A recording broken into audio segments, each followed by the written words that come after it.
اردو کور کے معزز دوستوں، میں ہوں ماجد ملک اور آپ تمام دیکھنے اور سننے والوں کو السلام علیکم۔ ناظرین گرامی، وبا ساری دنیا میں پھیل چکی ہے، کاروبار حیات بند ہو چکا ہے، تجارت، تعلیم، مذہبی اجتماعات، سیاحت، غرض تمام شعبہ زندگی پاز کی حالت میں چلے گئے ہیں۔ پوری دنیا کی 7 ارب آبادی شدید ذہنی تناؤ اور خوف و ہراس میں مبتلا ہے۔ بیماری کی نہ تو علامات واضح ہیں نہ ہی وجوہات، بیماری کا ٹیسٹ بھی تاحال ممکن نہیں۔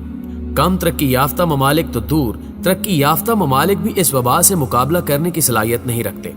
اس ساری صورتحال کے تناظر میں یقیناً یہ سوال بہت اہم ہے کہ کیا یہ وبا واقعی ایک وبا ہے یا بائیو ٹیررزم ہے؟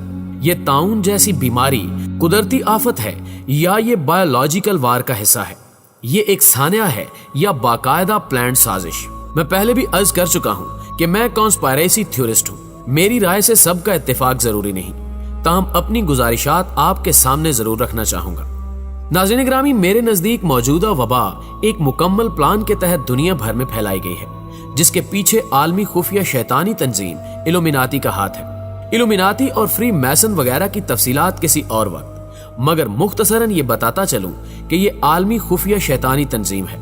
اس کو چند انتہائی طاقتور خاندان پس پردہ رہ کر چلا رہے ہیں۔ یہ لوگ کسی مذہب کے پیروکار نہیں بلکہ براہ راست شیطان کے پجاری ہیں اور اسی کی ہدایات پر چلتے ہیں۔ کچھ لوگ بظاہر یہودی ہیں اور کچھ عیسائی۔ اس تنظیم کا سب سے اہم مقصد یہودیوں اور یہود نواز اور مذہب بیزار عیسائیوں کی مدد سے دجال کی آمد اور اس کی مطلق العنان حکمرانی کی راہ ہموار کرنا ہے۔ اس بنیادی مقصد کو حل کرنے کے لیے انہوں نے نیو ورلڈ آرڈر کے نام سے ایک منصوبہ بنایا ہے۔ یہ ایک انتہائی شاطرانہ شیطانی منصوبہ ہے جس کے بہت سے حصے اور بہت سے سٹیپس ہیں، اور یہ ملٹی ڈائمینشنل ہے۔ اس پورے منصوبے کا لب لباب یہ ہے کہ دنیا میں ون ورلڈ گورنمنٹ کا قیام، دنیا میں ون ورلڈ ریلیجن کا قیام، دنیا میں ون ورلڈ کرنسی کا نفاذ، اور آخر میں ون ورلڈ لیڈر پہ اتفاق کا قیام، یعنی دجال کو حاکم اعلیٰ تسلیم کروانا۔ دوستو، ان مقاصد کو حاصل کرنے کے لیے پلان کو مزید چھوٹے پلانز میں تقسیم کیا گیا ہے، جن میں سب سے خطرناک پلان دنیا کی آبادی کو 7 ارب سے کم کر کے 1 ارب یا 50 کروڑ تک لانا ہے، اور یہی وہ منصوبہ ہے جس کا براہ راست تعلق اس وبا سے ہے۔ دنیا کی آبادی کو کم کرنے کے شیطانی منصوبہ سازوں کے نزدیک متعدد فوائد ہیں۔ ایک یہ کہ کم آبادی کو کنٹرول کرنا نسبتاً آسان ہوگا، بعد ازاں ان میں چپ انسٹال کر کے ان کے بیہیویئر کو مانیٹر کرنا زیادہ آبادی کی نسبت بہت آسان ہوگا۔ دوسرا یہ کہ زیادہ آبادی کو مذہب سے دور رکھنے کے لیے نفسیاتی طور پر تیار کرنا مشکل ہے بنسبت کم آبادی کے، نیز کم آبادی پہ اپنا کلچر امپوز کرنا بھی زیادہ آبادی کی نسبت آسان عمل ہے۔ تیسری بات یہ ہے کہ کم آبادی کی صورت میں زمین کی سٹیبلٹی اور سسٹینیبلٹی میں اضافہ ہو جائے گا اور قدرتی وسائل پہ دباؤ کم ہو جائے گا، جو کہ رولنگ ایلائٹ کے لیے بہتر ہوگا۔ چوتھا فائدہ یہ ہوگا کہ وباؤں اور بیماریوں سے ایسے لوگوں کو ہلاک کر دیا جائے گا جو ان کی نظر میں سوسائٹی پہ بوجھ ہیں یا جن کی لیبر پروڈکٹیوٹی بہت کم ہے۔ اس انداز سے انہیں جوان طاقتور لیبر فورس لمبے عرصے تک میسر رہا کرے گی جس کو یہ استعمال کر سکیں گے۔ اس نقطے پہ مزید تحقیق کے لیے ٹرانس ہیومنزم پہ ریسرچ کیجئے، یوٹیوب پہ چند اہم ویڈیوز اس پہ موجود ہیں۔ ناظرین گرامی، دنیا کی آبادی کم کرنے کے لیے مختلف طریقے استعمال کیے جائیں گے، جن میں علاقائی اور عالمی جنگیں، فاسٹ فوڈز اور کیمیکل زدہ پیک کھانے اور مشروبات کا استعمال عام کرنا، ملٹی نیشنل فارماسیوٹیکل کمپنیوں کے ذریعے شدید مگر خاموش سائیڈ افیکٹس والی ادویات کی ترویج، جینیٹیکلی انجینئرڈ وائرسز اور بیماریوں کا عالمی و علاقائی پھیلاؤ، گلوبل وارمنگ کے ذریعے قحط سالی، سیلاب برپا کرنا، پینے کے پانی اور اجناس کی کمی پیدا کرنا۔ یہ تو رہی ایلومیناتی کی پلاننگ۔ اب آتے ہیں اس موجودہ وبا کی طرف۔ میرے نزدیک اس وبا کا پوری دنیا میں پھیلاؤ اسی شیطانی پلان یعنی نیو ورلڈ آرڈر کا حصہ ہے۔ اس سے قبل Ebola virus, anthrax, HIV AIDS, hantavirus, dengue اور میرس وائرس کا کامیاب تجربہ کیا جا چکا ہے۔ وبا کے آغاز پہ ہی انٹرنیشنل میڈیا کا اس کو بھرپور کوریج دینا، سرخیوں میں لگانا، تمام عالمی لیڈروں کا اس پہ بات کرنا شروع کر دینا، لوگوں کو ڈرانا اور ہراساں کیا جانا، فوراً لاک ڈاؤن اور کرفیو کی باتیں کرنا، یہ سب وہی SOP ہے جو پراپوگنڈے کے لیے افغانستان اور عراق حملے کے وقت استعمال کی گئی تھی۔ بیماری پھیلانے کے ساتھ ساتھ اس عالمی لیول کے پراپوگنڈے اور میڈیا کے ذریعے ہراسگی کے پیچھے بھی ایک اہم مقصد کار فرما تھا، और वो मकसद था माइंड एंड बिहेवियर कंट्रोल, जो कि इल्यूमिनाती के अहम तरीन हथियारों में से है।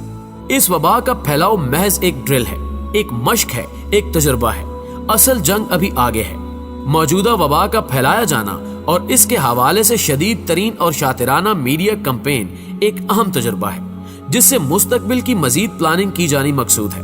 मौजूदा वबा शायद 2-3 माह में कंट्रोल कर ली जाए और इस बार अमवात भी मजमूई तौर पर कम रहे, मगर मुस्तकबिल में यह तजुर्बा मंसूबा साजों को मजीद बेहतर और खतरनाक प्लानिंग करने के लिए सलाहियत दे देगा। इल्यूमिनाती ने इस वबा के फैलाव से इंतहाई अहम नताइज हासिल कर लिए हैं और बाकी नताइज वक्त के साथ साथ सामने आ जाएंगे, ताहम इनका भी अंदाजा लगाया जा सकता है। नताइज ये हैं, पहली बात ये कि लोग बायोलॉजिकल वार के बारे में बिल्कुल लाइल्म निकले हैं और अभी तक इस वबा को एक कुदरती वबा ही समझ रहे हैं, जो कि उनके लिए एक मस्बत रिजल्ट है। दुनिया को लॉकडाउन करने का एक कामयाब तजुर्बा कर लिया गया है और इस लॉकडाउन के नतीजे में लोगों, हुकूमतों, आजाद मीडिया और मजहबी रहनुमाओं के रद्द अमल को नोट कर लिया गया है और अब इस लॉकडाउन के असरात जांचे जाएंगे और प्लान की खामियों को दूर करके आइंदा मजीद बेहतर प्लान बनाया जाएगा। इस तजुर्बे के जरिए करंटीना का कांसेप्ट एक ही झटके में पूरी दुनिया के लोगों तक पहुंचा दिया गया है और उन्हें शदीद जहनी मफलूज करके समझा दिया गया है कि जब किसी को बीमार करार देकर करंटीना करने का हुक्म सादिर होगा तो इस पे एहतजाज नहीं करना, चाहे वो शख्स जिस्मानी बीमार हो या जहनी बीमार। यूं अजीज से अजीज तर रिश्ते को भी करंटीना होते देखकर एहतजाज न करने की हमें तरबियत दे दी गई है। चुनांचे कल जब हमारे मजहबी पेशवाओं को, सियासी सोच रखने वाले रहनुमाओं को जहनी बीमार करार देकर करंटीना किया जाएगा तो हम ना सिर्फ खामोश रहेंगे बल्कि खुश होंगे। हमारे किसी अजीज को शैतानी मंसूबों की तकमील में रुकावट समझकर जब उसे खुद साख्ता वायरस का शिकार बनाकर हमसे दूर करने या वबा के बहाने कत्ल कर दिए जाने की बात होगी तो हम इस वबा की ट्रेनिंग और प्रोग्रामिंग की बदौलत कतन एहतजाज नहीं कर पाएंगे। मेरी बातों पे शायद कुछ दोस्तों को हंसी आ रही होगी, मगर इंतजार कीजिए, ऐसा चंद सालों या चंद दहाइयों में होने वाला है।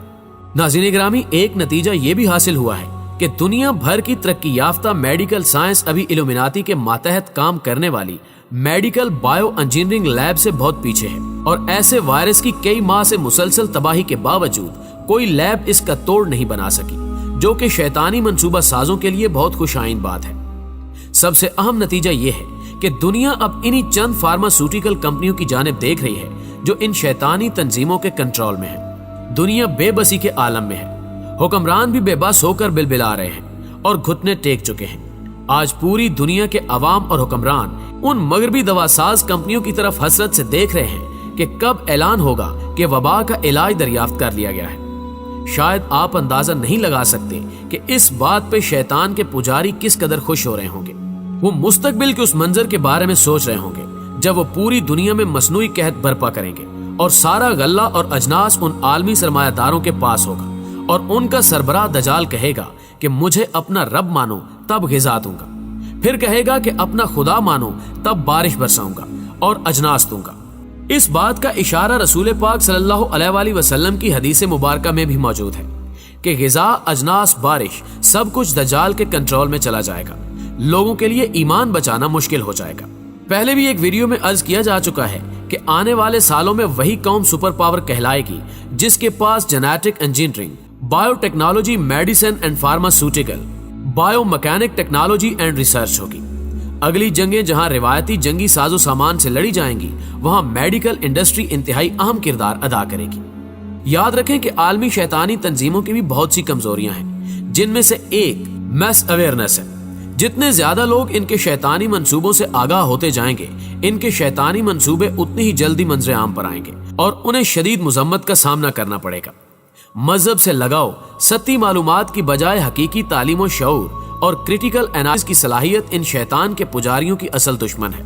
जिनसी बेरारवी और मजहब बेजारी, औरत की आजादी इनके अहम हथियार हैं। नबी अकरम सल्लल्लाहु अलैहि वसल्लम का इरशाद गरामी है कि दजाल तब जाहिर होगा जब उसके बारे में बात करना कम कर दी जाएगी। यही सूरत हाल आज है। दजाल की बात की जाए तो लोग उसे हंसी मजाक में उड़ा देते हैं। ये वो फितना है जिसके शर से सहाबा और दीगर अंबिया तो एक तरफ, खुद अंबिया के सरदार हमारे प्यारे नबी मोहम्मद सल्लल्लाहु अलैहि वसल्लम ने पनाह मांगी है। मौजूदा वबा दजाल के शरूर में से एक शर है और ये महज एक झूठा लेबोरेटरी टेस्ट है अभी असल वबाएं आना बाकी हैं। जो बेबसी हम महसूस कर रहे हैं ये कुछ भी नहीं है। आने वाले दजाली फितने और शर इससे कहीं बढ़कर होंगे। माज़अल्लाह। अंदाजा लगा लीजिए कि दजाल के शर कैसे होंगे और क्या वजह हुई होगी कि अंबिया ने भी उससे पनाह मांगी है। प्यारे दोस्तों, जरूरत इस अमर की है कि मुसलमान संभल जाएं और यकजा हो जाएं। अरब शहजादे अयाशियों और गैर जरूरी इमारात बनवाने की बजाय मुस्लिम ममालिक में तालीम और तहकीक पे दौलत खर्च करें और यहाँ medical science, medicine, bio engineering और जेनेटिक इंजीनियरिंग के शोबों में मुहारत हासिल की जाए और ऐसे दजाली हमलों से बचने और अवाम में अमूमन और मुसलमानों में खसूसन कुव्वत मुदाफ़ियत बढ़ाने वाली नेचुरल इदवायात की तैयारी मुमकिन बनाई जाए ताकि मुसलमानों को मगरिब की जानिब ना देखना पड़े और सख्त तरीन हालात में भी शैतान के पुजारियों के सामने घुटने ना टेकने की जरूरत पड़े। तब तक वेल डन इल्यूमिनाती, तुम इस तजर्बे में कामयाब रहे, मगर याद रखना तुम अपने मंसूबे बनाते हो और मेरा रब अपने मंसूबे बनाता है और बेशक अल्लाह बेहतरीन मंसूबा साज है। दोस्तों, मुझे पूरी उम्मीद है कि आज की वीडियो आपके इल्म में खातिर खा इजाफे का बायस बनी होगी।